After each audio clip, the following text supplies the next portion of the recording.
Hello, আসসালামু আলাইকুম। সবাই কেমন আছেন? আশা করছি সবাই খুব ভালো আছেন। আল্লাহর অশেষ রহমতে আলহামদুলিল্লাহ আমরাও খুব ভালো আছি।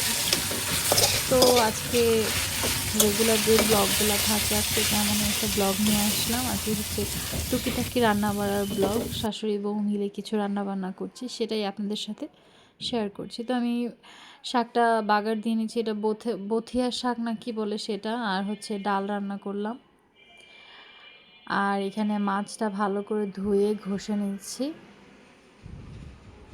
একদম মাছটা আমি অনেক ভালো করে ঘষে তারপর এটাকে লবণ দিয়ে কচলে এখন হালকা কুসুম গরম পানি দিয়ে মাছটাকে ধুয়ে নেব।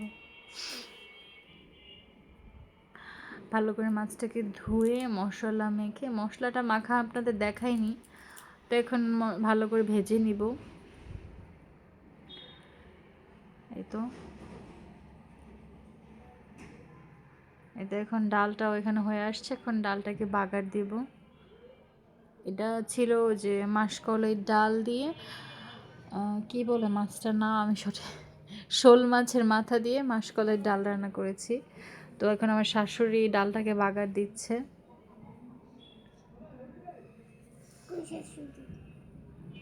এই তো এখন ধনে পাতা দিয়ে দিলাম।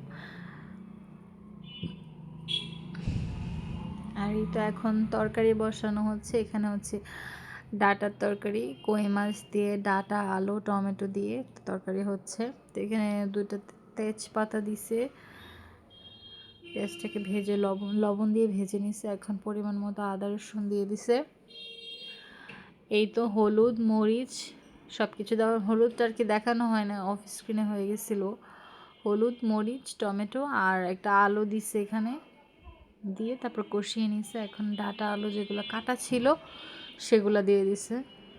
এখানে ভালো করে এটাকে মিক্স করে নিবে, তারপর ঢাকা দিয়ে দিবে, কিছুক্ষণ কষিয়ে তারপর এতে পানি দেওয়া হবে।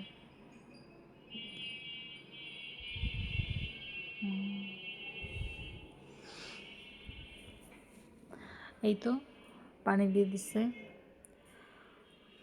এই তরকারিটা অনেক টেস্ট হয়েছিল।